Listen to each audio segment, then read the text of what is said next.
जीवन में हम कई लोगों से मिलते हैं, कई लोगों से वार्तालाप होते हैं।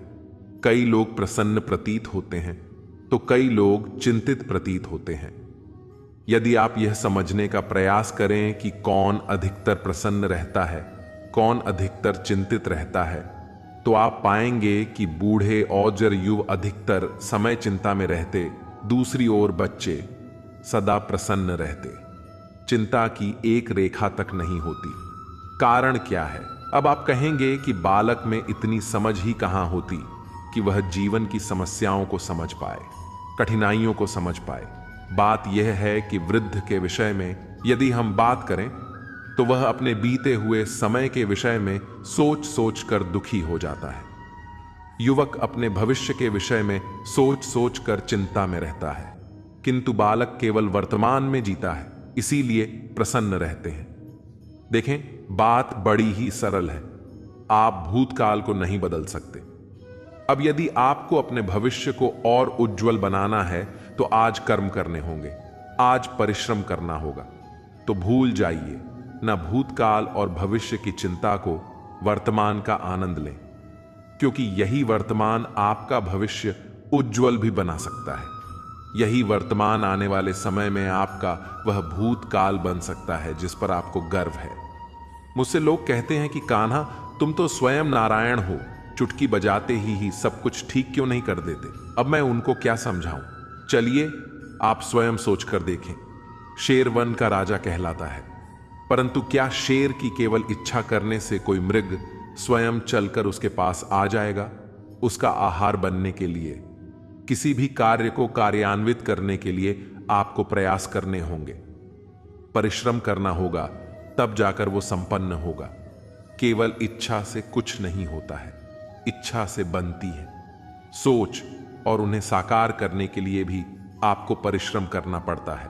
मान लीजिए आपने इच्छा की खाना खाने की, और किसी दानी ने आकर आपके समक्ष भोजन रख दिया, तब भी उसे खाने का श्रम आप ही को करना होगा। जिससे प्रेम है उससे इच्छा नहीं करो, बस निस्वार्थ निश्चल भाव से प्रेम करो। आपको जीना तो धरातल पर ही पड़ेगा, और यदि धरातल पर आप आगे बढ़ना चाहते हैं तो धरती को पैरों से पीछे धकेलना ही पड़ेगा। जिस प्रकार कस्तूरी मृग की नाभि में होती, किंतु मृग कस्तूरी की सुगंध को पाने के लिए यहां वहां भटकता है, लेकिन वह स्वयं के भीतर झांके तो उसे मिल जाए। जैसे सुर बांसुरी के भीतर ही होते हैं, बस आवश्यकता है तो उसे खोजने के प्रयास की। इसी हमारी शक्ति जो हमारे भीतर छिपी है। सोचिए, जब परमात्मा स्वयं हमारे भीतर हैं तो हम उन्हें बाहर क्यों ढूंढते हैं? हम स्वयं के भीतर झांके तो दूसरों से सहायता की अपेक्षा ही समाप्त हो जाती है। तो जीवन में किसी की सहायता के लिए आस लगाए बैठे ना, कि बजाय स्वयं अपना सहायक बने। रणभूमि में आपको अच्छा साथी मिल सकता है, किंतु जीवन की इस यात्रा में आप ही को आपका साथी बनना है। राधा के साथ जब मैंने पुष्पों की होली खेली थी तो आनंद कुछ और ही था। यानी फूल उन पर बरसाए जाते हैं जो विजयी होकर लौटते हैं। इनके कदम शुभ होते हैं। जो पावन है, जो प्रेमी अपनी प्रेमिका को जीत लें, उससे बड़ा विजयी और कौन होगा? अपने आगमन से हमारे जीवन की धारा बदल जाए, उससे अधिक शुभ कौन होगा? आकर हमें मन की पीड़ाओं को निकाल था, इसमें प्रेम के रंग भरे थे, उससे अधिक पावन कौन होगा? हर वह व्यक्ति जो आपके लिए प्रिय है, जिनसे आप प्रेम करते हैं, फिर चाहे वो आपकी माँ बाबा, मित्र भाई बहन, गुरु प्रेमी पर पुष्प वर्षा करना न केवल आपको बल्कि उनके मन को भी उल्लासित करेंगे। रंग के साथ जब सुगंध हो तो आनंद दोगुना नहीं हो जाता है। एक फल सब जानते हैं कि इस पल से निकला बीज एक नए वृक्ष को जन्म देगा, जो नया वृक्ष इसी प्रकार के फलों को जन्म देगा। परंतु क्या कभी आपने सोचा है कि फल और बीज का संबंध इतना गहरा है, किंतु वृक्ष की जड़ों और वृक्ष की शाखाओं में इतनी दूरी क्यों होती है? क्योंकि दूरी आवश्यक है। यदि आप किसी को अपने साथ सदा सदा के लिए रखना चाहते हैं तो उनसे दूरी समय समय पर आवश्यक है, क्योंकि यह दूरी ही है जिसके कारण आपको आपके साथी के महत्व के विषय में झांत होता है। ये दूरी ही है जिससे आपको और प्रेरणा मिलती है कि उनसे फिर से मिलना है। इसलिए स्मरण रखें, दूरियां कदापि बुरी नहीं होती। फासले, बीच की दूरी ही नए पुलों के निर्माण का कारण बनती है। प्रेम की अंतिम परख होती है इन दूरियों से भी। आकाश से गिरी बूंदें बड़ी ही पवित्र होती है, पर इन सब का भाग्य भिन्न भिन्न होता है। अब देखिए, कोई बूंद केले के पत्ते पर गिर जाए तो ओस बनकर ठहर जाती है। प्रकृति की सुंदरता बढ़ाती है, जीवों की प्यास बुझाती है। यदि कोई बूंद सिप में गिर जाए तो मोती बन जाती है, और यदि कोई बूंद सर्प मुख में गिरे तो विष बन जाती है। अब सबकी उत्पत्ति एक ही है, किंतु गुण भिन्न भिन्न है। कारण क्या है? कारण है संगत। संगति का प्रभाव बड़ा ही भीषण होता है। चाहे तो आपको आकाश में बिठा दे, चाहे तो आपको पाताल में पहुंचा दे। अब वर्षा की बूंदें तो यह चयन नहीं कर पाती इनकी संगति क्या हो, कि उनका भाग्य क्या होगा, परंतु हम तो मनुष्य हैं, हम तो अपनी संगति चुन सकते हैं। सोच विचार करके संगति चुने, चयन आपका होगा, इसका परिणाम भी आपको भुगतना होगा। सर्प शब्द सुनते ही मन में एक आकार प्रकट हो जाता है, एक विष से भरा, तुम्हें काटते हुए भयानक से चीज यदि किसी के घर पर मिल जाए तो कोलाहल मच जाता है। लोग सुरक्षा का प्रबंध करते हैं, भीड़ इकट्ठा हो जाती है उसके प्राण लेने के लिए, किंतु यदि वही सर्प किसी मंदिर में पाया जाए तो क्या है? लोग उस सर्प के समक्ष अपना शीश झुकाते हैं, प्रार्थना करते हैं, हाथ जोड़ते दूध पिलाते हैं, स्वयं शिव जी का आशीर्वाद मानते हैं। अब इस विषय में आपके क्या विचार हैं? सोचे, मनुष्य भी वही था, सर्प भी। फिर परिस्थितियों में इतना अंतर किया, कहीं कोई सर्प के प्राण ले रहा है तो कहीं उसी सर्प की पूजा कर रहे हैं। अंतर का कारण है संगति। और जब वो सिर्फ शिव जी की संगति में था, मंदिर के पवित्र वातावरण में था, तब हमारे लिए देव तुल्य हो गया। अन्यथा तो वह हमारे शत्रु था। तो अपने जीवन में संगति और स्थान का चयन सोच समझकर कीजिए, क्योंकि यह संसार आपके व्यक्तित्व का ज्ञान आपके संगति से ही करता है। और हां, यहां बात धनी और निधन की नहीं बात है, संस्कारी और सदाचारी के साथ, कि सदाचारी का साथ सदैव सम्मान का कारण बनता है। संसार में ज्ञानी कौन? वो जो वेदों का अर्थ समझता है, जिसमें जन्म और मृत्यु का रहस्य झांत है, या वो जो 64 कलाओं में निपुण है? नहीं, संसार में ज्ञानी वो जो केवल एक अंतर समझता है, अंतर मान लेने का और ठान लेने का। शब्द बड़े ही सरल है, यदि ध्यान से सोचेंगे तो इसका अर्थ बड़ा ही महत्वपूर्ण है। आइए समझें। यदि मान लो हार है, किंतु यदि ठान लो तो जीत। यदि मान लो तो कोई अपना, यदि ठान लो तो शत्रु। मान लो तो भगवान, यदि ठान लो तो वह केवल एक पत्थर। बस इस अंतर को समझे, संसार की हर वस्तु आपके समक्ष होगी। दृष्टि प्रकृति द्वारा दी गई। मनुष्य को सबसे बड़ी भेंट है वो दृष्टि, जिसके कारण मनुष्य इस संसार को देख पाता है, अपनी मां को देख पाता है। संसार में दृष्टि पाकर भी सभी महान नहीं बन जाते हैं, प्रसन्न नहीं हो पाते। प्रसन्न केवल वह होते हैं जिनका दृष्टिकोण शुभ होता है। अब जो गुलाब में कांटे ढूंढते हैं, वह अवश्य ही अपने हाथों को उनसे घायल कर जाते हैं, क्योंकि उनकी दृष्टि केवल कांटों तक ही सीमित रहती है। किंतु सुगंध देखने वाले पंखुड़ियों को ढूंढ ही लेते हैं। जो अंधकार में प्रकाश पाना चाहते, उन्हें दीपक भी सूर्य की भांति लगेगा, किंतु जो कमियां निकालना चाहते हैं, उन्हें दीपक के तले में भी अंधकार ही मिलेगा। जो प्रेम पाना चाहते हैं तो परियों में भी ढूंढ ही लेगा, अन्यथा किसी को पाकर भी उनसे अनजान रहने वालों की कमी नहीं है। दृष्टि हमें दिखाती है, किंतु दृष्टिकोण हमें वह दिखाता है जो हम देखना चाहते हैं, जो आपकी सोच है, वहीं सच बनकर आपके समक्ष आएगा। इसलिए आपके विचार शुभ रखें। दूध जो 2 दिन तक टिकता है, यदि इस दूध को गर्म करके जमाया तो बनता है। दही जो 3-4 दिन तक टिकता है, यदि इस दही को मत्था तो बनता है। माखन जो सप्ताह तक चलता है, अब यदि इस माखन को तपा दिया जाए तो बनता है घी, जो वर्षों तक खराब नहीं होता। समझे, जीवन और मन जितनी परीक्षाओं की कसौटी पर खरे उतरे, जितना कठिनाइयों का ताप सहे, जितना मंथन की चुनौतियां का सामना करे, उतना ही यश, बल और सामर्थ्य बढ़ेगा तो कर्म कर, कठिनाइयों का सामना कर और मंथन से मन को शुद्ध कर, मन को प्रसन्न करो। आइए आज आपको एक कहानी सुनाता है। एक बार एक नेत्रहीन व्यक्ति गया मंदिर ईश्वर के दर्शन प्राप्त करें।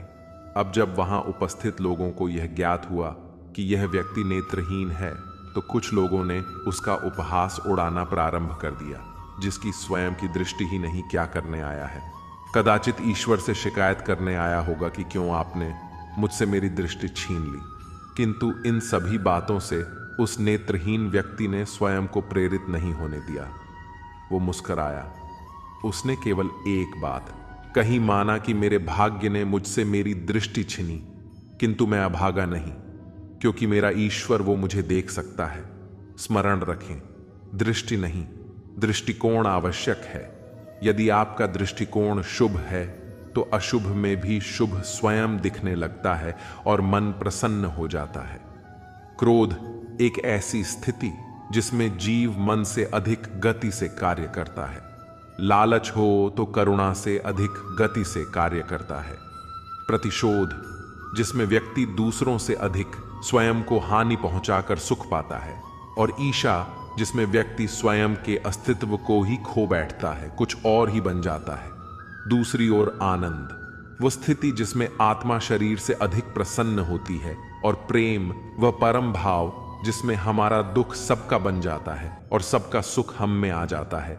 तो प्रेम को पकड़ो। ईर्ष्या, लालच और प्रतिशोध में रहना छोड़ो, आनंद में रहकर प्रेम से जीवन व्यतीत करो। यदि जांचने जाओ तो ऐसा कोई रत्न नहीं जिसमें कोई खोट ना हो, किंतु यदि मन में बसा प्रत्येक रत्न हमारे लिए सर्वश्रेष्ठ।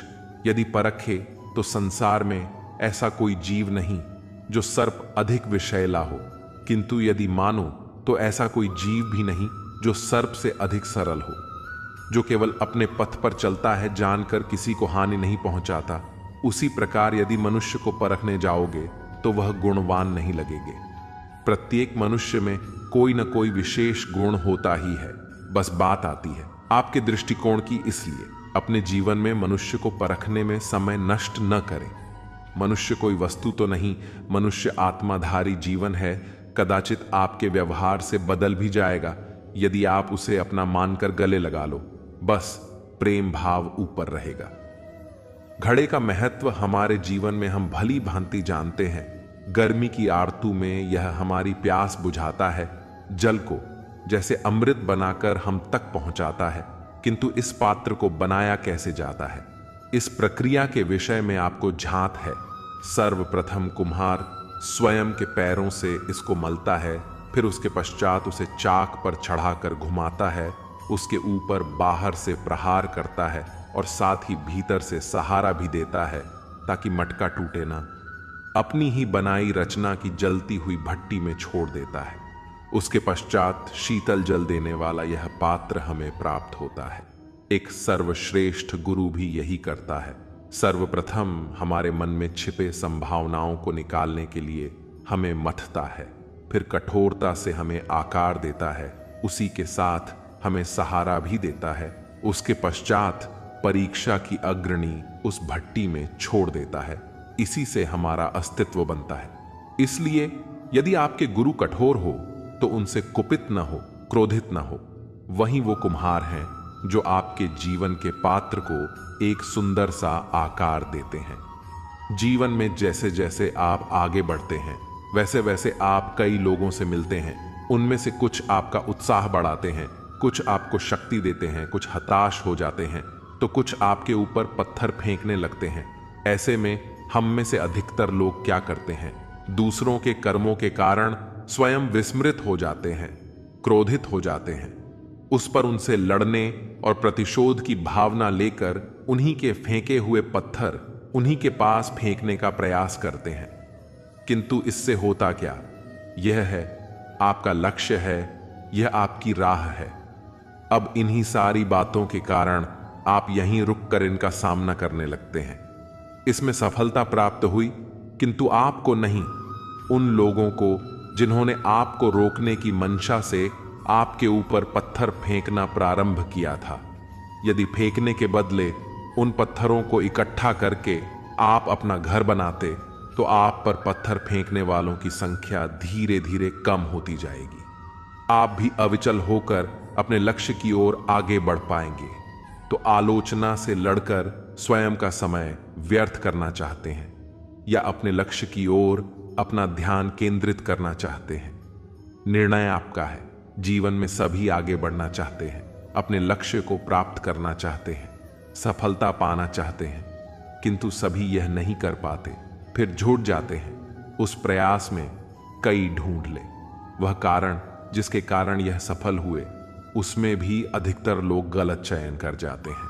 मेरी इस बात को मैं आपको विस्तार में समझाता हूं। बात कुछ यूं है, यदि मेरे दांतों में पीड़ा है, पेट दर्द का काढ़ा पीने से कुछ नहीं होगा।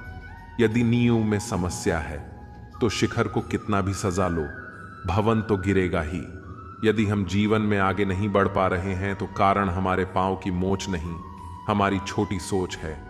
यदि हम अपना भाग्य, अपना भविष्य नहीं लिख पा रहे हैं तो इसका कारण टूटी हुई कलम नहीं, औरों से चैलेंज के लिए महान कार्य करने के पश्चात भी यश प्राप्त नहीं हो पा रहा है तो इसका कारण तन का आलस नहीं, मन का लालच है। इसमें सर्वप्रथम अपनी असफलता का कारण उचित प्रकार से समझें और फिर उचित प्रकार से उस दिशा में प्रस्थान करें। आपको सफलता अवश्य प्राप्त होगी, कोई आपको रोक नहीं पाएगा। जीवन में हम अपनों के लिए, हमारे प्रियजनों के लिए कुछ अच्छा करना चाहते हैं, प्रसन्न करने के लिए कई बार उन्हें भेंट देता है और भेंट देते समय एक विचार मन में रहता है। भेंट विशेष होनी चाहिए, सुंदर होनी चाहिए, मूल्यवान होनी चाहिए, ऐसी होनी चाहिए जो सदा के लिए उन्हें स्मरण रहे। कुछ लोग चयन करते हैं उत्तम वस्त्रों का, कुछ लोग चयन करते हैं मूल्यवान आभूषण का, किंतु क्या यह पर्याप्त है? आप स्वयं सोचे, वह कितना भी उत्तम वस्त्र क्यों ना हो, एक समय के पश्चात फीका पड़ने लगता है, खराब है होने लगता है। आभूषण भी कभी न कभी चुरा लिए जा सकते हैं, सदा के लिए उन्हीं के साथ नहीं रहेंगे, यह संभव तो नहीं है। फिर ऐसा क्या उन्हें दिया जाए जो सदा के लिए उनके साथ रहे? उत्तर है अच्छा, समय।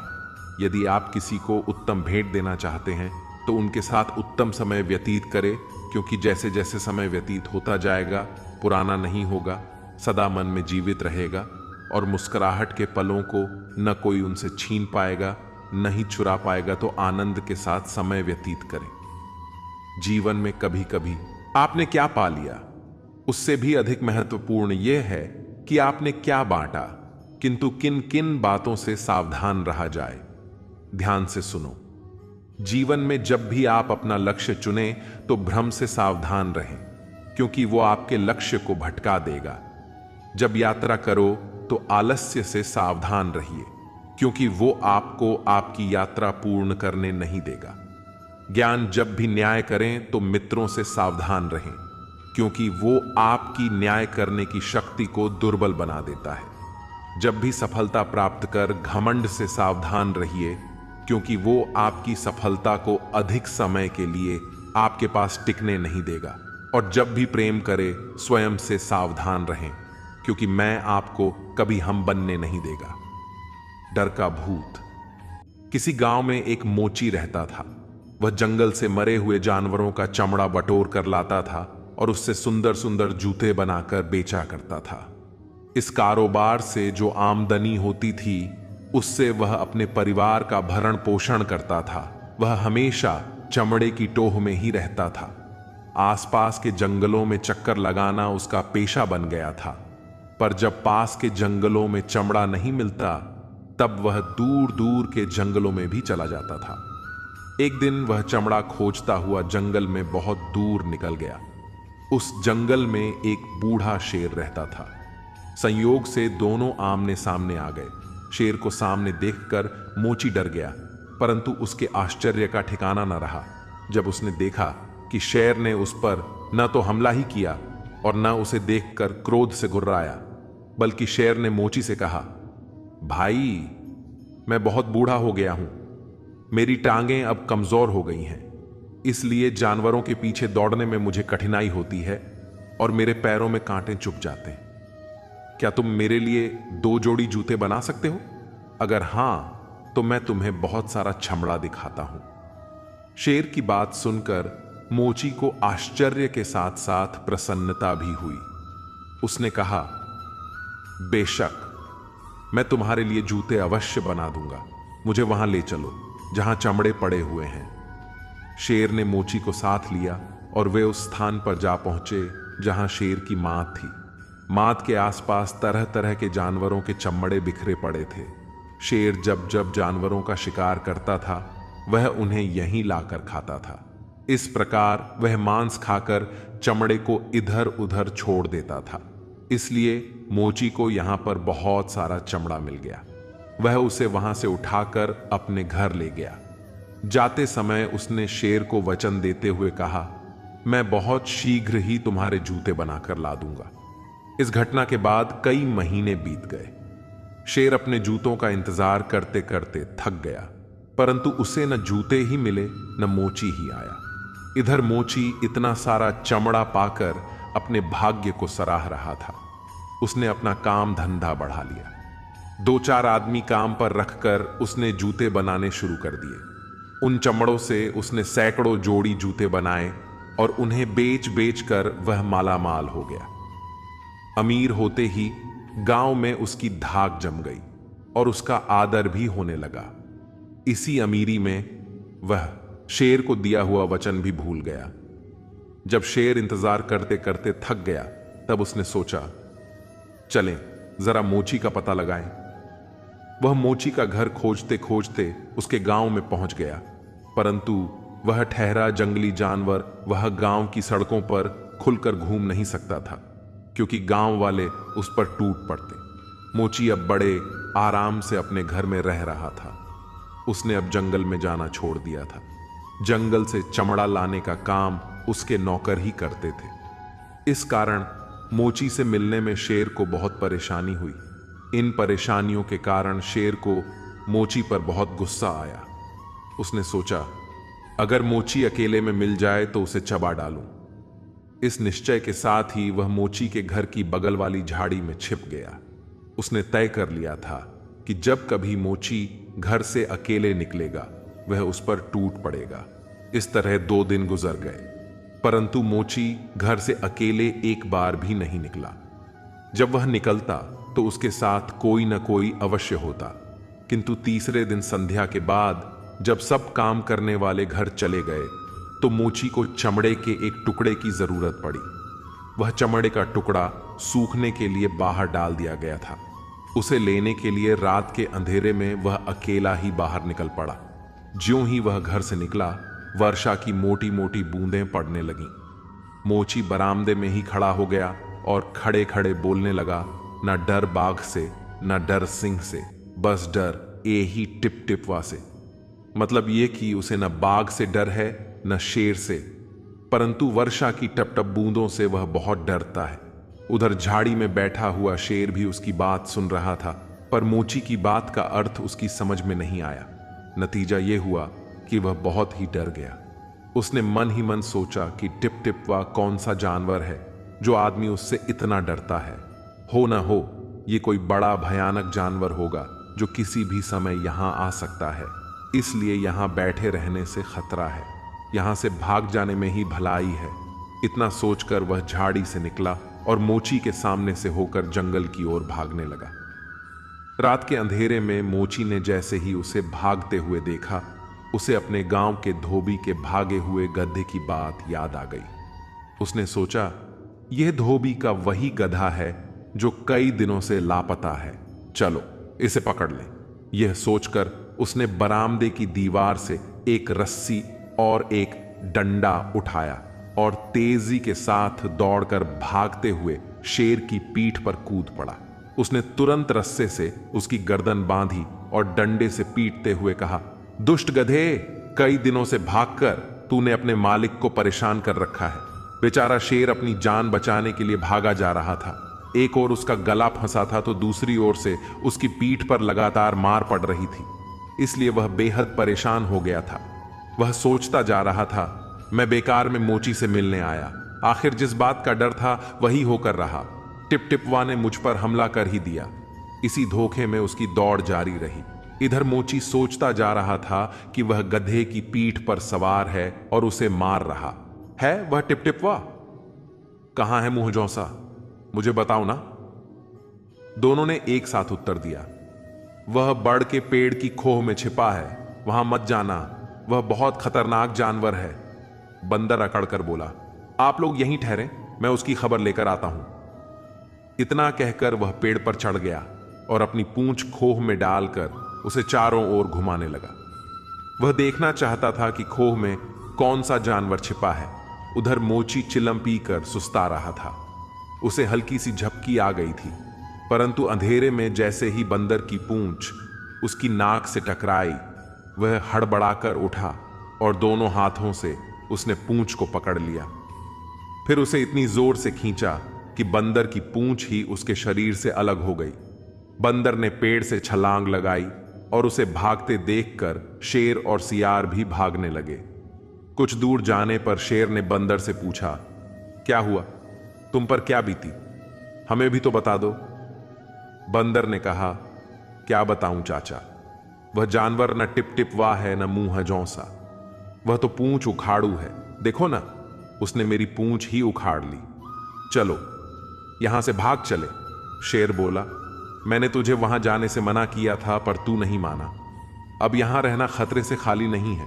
इतना कहकर तीनों एक घने जंगल की ओर चले गए। जब बहुत देर तक खोह के मुंह पर कोई नहीं आया, तब मोची डरते डरते उसमें से निकला और अपने घर की ओर चल दिया। जब तक आप अपनी समस्याओं एवं कठिनाइयों की वजह दूसरों को मानते हैं, तब तक आप अपनी समस्याओं एवं कठिनाइयों को मिटा नहीं सकते। भीड़ हमेशा उस रास्ते पर चलती है जो रास्ता आसान लगता है, लेकिन इसका मतलब यह नहीं कि भीड़ हमेशा सही रास्ते पर चलती है। अपने रास्ते स्वयं चुनिए, क्योंकि आपको आपसे बेहतर और कोई नहीं जानता। इस दुनिया में असंभव कुछ भी नहीं। हम वो सब कर सकते हैं जो हम सोच सकते हैं, और हम वो सब सोच सकते हैं जो आज तक हमने नहीं सोचा। बीच रास्ते से लौटने का कोई लाभ नहीं, क्योंकि लौटने पर आपको उतनी ही दूरी तय करनी पड़ेगी जितनी दूरी तय करने पर आप लक्ष्य तक पहुंच सकते हैं। सफलता हमारा परिचय दुनिया को करवाती है और असफलता हमें दुनिया का परिचय करवाती है। अगर किसी चीज को दिल से चाहो तो पूरी कायनात उसे तुमसे मिलाने में लग जाती है। महानता कभी न गिरने में नहीं, बल्कि हर बार गिरकर उठ जाने में है। अगर आप समय पर अपनी गलतियों को स्वीकार नहीं करते हैं तो आप एक और गलती कर बैठते हैं। आप अपनी गलतियों से तभी सीख सकते हैं जब आप अपनी गलतियों को स्वीकार करते हैं। अगर आप उन बातों एवं परिस्थितियों की वजह से चिंतित हो जाते हैं जो आपके नियंत्रण में नहीं है, तो इसका परिणाम समय की बर्बादी एवं भविष्य में पछतावा है। ब्रह्मांड की सारी शक्तियां पहले से हमारी हैं। वो हम ही हैं जो अपनी आंखों पर हाथ रख लेते हैं और फिर रोते हैं कि कितना अंधकार है। हम चाहें तो अपने आत्मविश्वास और मेहनत के बल पर अपना भाग्य खुद लिख सकते हैं, और अगर हमको अपना भाग्य लिखना नहीं आता तो परिस्थितियां हमारा भाग्य लिख देंगी। सपने वो नहीं है जो हम नींद में देखते हैं, सपने वो है जो हमको नींद नहीं आने देते। आप ये नहीं कह सकते कि आपके पास समय नहीं है, क्योंकि आपको भी दिन में उतना ही समय मिलता है जितना समय महान एवं सफल लोगों को मिलता है। मुसीबतों से भागना नई मुसीबतों को निमंत्रण देने के समान है। जीवन में समय समय पर चुनौतियों एवं मुसीबतों का सामना करना पड़ता है, और यही जीवन का सत्य है। एक शांत समुद्र में नाविक कभी भी कुशल नहीं बन पाता। विश्वास में वो शक्ति है जिससे उजड़ी हुई दुनिया में प्रकाश लाया जा सकता है। विश्वास पत्थर को भगवान बना सकता है, और अविश्वास भगवान के बनाए इंसान को पत्थर दिल बना सकता है। दूर से हमें आगे के सभी रास्ते बंद नजर आते हैं, क्योंकि सफलता के रास्ते हमारे लिए तभी खुलते हैं जब हम उसके बिल्कुल करीब पहुंच जाते हैं। जीवन में कठिनाइयां हमें बर्बाद करने नहीं आती है, बल्कि यह हमारी छुपे हुए सामर्थ्य और शक्तियों को बाहर निकालने में हमारी मदद करती है। कठिनाइयों को यह जान लेने दो कि आप उससे भी ज्यादा कठिन हो। किसी डिग्री का ना होना दरअसल फायदेमंद है। अगर आप इंजीनियर या डॉक्टर हैं तब आप एक ही काम कर सकते हैं, पर यदि आपके पास कोई डिग्री नहीं है तो आप कुछ भी कर सकते हैं। अपने सपनों को जिंदा रखिए। अगर आपके सपनों की चिंगारी बुझ गई है तो इसका मतलब यह है कि आपने जीते जी आत्महत्या कर ली है। बारिश के दौरान सारे पक्षी आश्रय की तलाश करते हैं, लेकिन बाज बादलों के ऊपर उड़कर बारिश को ही नजरअंदाज कर देते हैं। समस्याएं सभी की है, लेकिन आपका नजरिया इनमें विभिन्नता पैदा करता है। हर छोटा बदलाव बड़ी कामयाबी का हिस्सा होता है। जीतने वाला ही नहीं, बल्कि कहां पर हारना है ये जानने वाला भी महान होता है। जो बदलता है वो आगे बढ़ता है। लक्ष्य हासिल की इच्छा का अनुमान इसी बात से लगा रहा है कि लक्ष्य ना मिलने से जो रात रात भर बेचैनी होगी, हमें उस बेचैनी से भी प्यार है। अपने मन को नियंत्रित करो, इससे पहले कि मन आपको नियंत्रित करे। कमजोर लोग बदला लेते हैं, शक्तिशाली लोग माफ कर देते हैं, बुद्धिमान लोग नजरअंदाज कर देते हैं। आपका समय सीमित है, इसीलिए इसे किसी और की जिंदगी जीकर व्यर्थ मत करो। जब एक ही झोंक पर दोबारा नहीं हंसते तो एक ही दुख पर भी दोबारा परेशान नहीं होना चाहिए। सफल वह है जो अपने दुश्मनों पर नहीं बल्कि अपनी इच्छाओं पर विजय पा लेता है। जीवन में जब भी हम खराब दौर से गुजरते हैं तो मन में यह विचार जरूर आता है कि परमात्मा मेरी परेशानियां देखता क्यों नहीं है, मेरी परेशानियां दूर क्यों नहीं करता। लेकिन सुख दुख तो हमारे जीवन का हिस्सा है। श्री कृष्ण ने भगवत गीता में क्रोध के कारण के साथ ही इसका निवारण भी बताया है, कर्म करते रहे। श्रीमद् भगवत गीता के अध्याय 2 में लिखा है कि मनुष्य को निरंतर कर्म करते रहना चाहिए तथा फल की इच्छा नहीं करनी चाहिए, और किसी भी कार्य को करने से पहले उसके परिणाम को जान लेना चाहिए। मनुष्य को संयम के साथ कार्य करना चाहिए तथा नित्य नियम से भगवान की भक्ति करनी चाहिए और हमेशा धर्म के मार्ग पर चलना चाहिए। परम पिता भगवान श्री कृष्ण कहते हैं कि नरक के 3 द्वार हैं, काम, क्रोध तथा लोग आत्मा को अधोगति में ले जाने वाले ये तीनों बेकार हैं। काम, क्रोध, लोभ आत्मा का नाश कर देते हैं, इसलिए इन तीनों दोषों का समूल नाश कर देना चाहिए। काम वह अपनी है जिसमें व्यक्ति शुभ व अशुभ तथा सही गलत का विचार नहीं कर पाता है। क्रोध ऐसा दानव है जो क्रोध करने वाले का विनाश पहले करता है। लोभ के कारण हिंसा हो सकती है। काम, क्रोध के वशीकरण होकर व्यक्ति अपने रिश्तों तक को भूल सकता है। यदि कभी आप परिवार में ही पत्नी पर ही क्रोध कर बैठे, क्रोध में हाथ छोड़ दे या उससे भी आगे बढ़ गए, तो विनाश तो आपका पत्नी का व आपके बच्चों का ही तो होगा। क्रोध हिंसा को जन्म देता है। बहुत सामान्य विवाद की स्थिति होने पर ही क्रोध में आकर कोई व्यक्ति किसी की जान तक ले सकता है। लोग तो ऐसी बुरी वृत्ति है जिसके चंगुल में एक बार यदि फंस गए फिर उससे बाहर निकलना बहुत मुश्किल हो सकता है। परिवार में ही किसी की संपत्ति का, लोग व्यवसाय में ही लोभ के चक्कर में कुछ गलत कार्य, यहां तक कि मित्रों से ही लोभ के कारण विवाद इत्यादि कम ऐसे हैं जिससे सिर्फ कष्ट व दुख मिलना है। इसीलिए भगवान कृष्ण ने काम, क्रोध व लोभ को नरक का द्वार कहा है। द्वार से ही प्रवेश होता है। इसलिए भगवान ने यहां स्पष्ट कर दिया है कि यदि तीनों दोषों में कोई भी दोष आपके अंदर विद्यमान है तो नरक का प्रवेश द्वार आपके स्वागत में खुला है तथा आत्मा की अधोगति यानी अवनति की बात कही है। आत्मा अपने कर्म व तप से उन्नति की ओर बहती है। वह परम उन्नति प्राप्त करने में कई जन्म लग जाते हैं, लेकिन दिशा तो सही है। यदि हम इन तीनों का समूल नाश करके भगवान की भक्ति करते हैं तो ईश्वर हमको अपनी अविनाशी भक्ति प्रदान करते हैं। ये समय एकांतवास का है। याद करो कब क्रोध किए, किस पर किए, क्योंकि कहीं आप गलत तो नहीं थे। आपने कहीं क्रोध में आकर कोई पाप तो नहीं किया है। ये समय चिंतन व आत्मावलोकन का है। उन पापों का प्रायश्चित करें।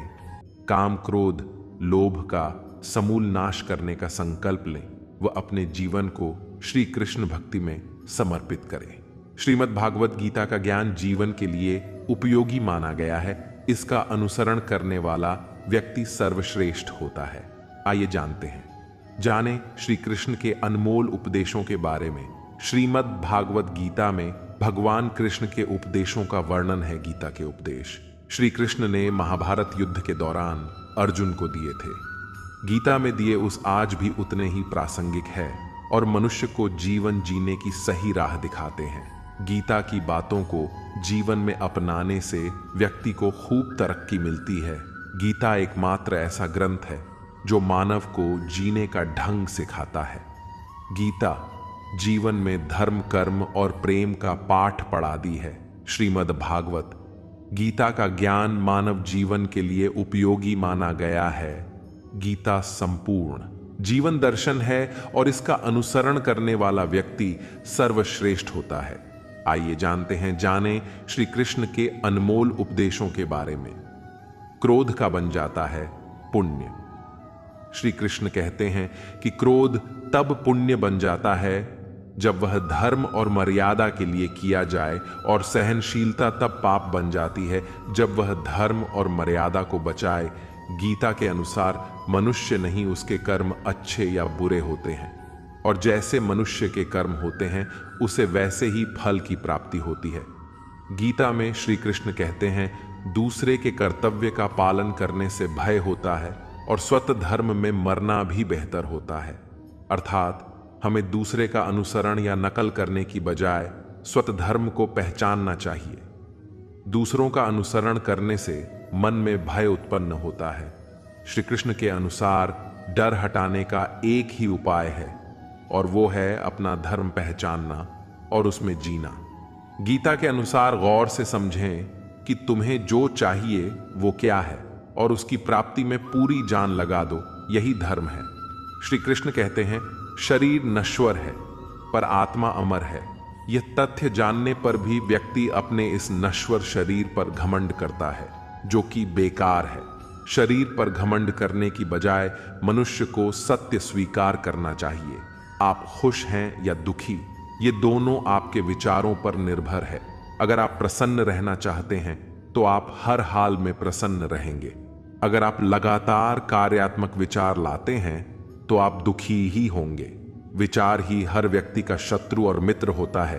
किसी के साथ चलने से न तो कोई खुशी मिलती है और न ही लक्ष्य। इसलिए मनुष्य को सदैव अपने कर्मों पर विश्वास करते हुए अकेले चलते रहना चाहिए। दोस्तों, अगर इस वीडियो से आपने कुछ भी सीखा हो तो इस वीडियो को एक लाइक कर दीजिए और इस चैनल को सब्सक्राइब कर लीजिए, और कमेंट में जय श्री राधे कृष्णा अवश्य लिखिए। आपका भला हो। धन्यवाद।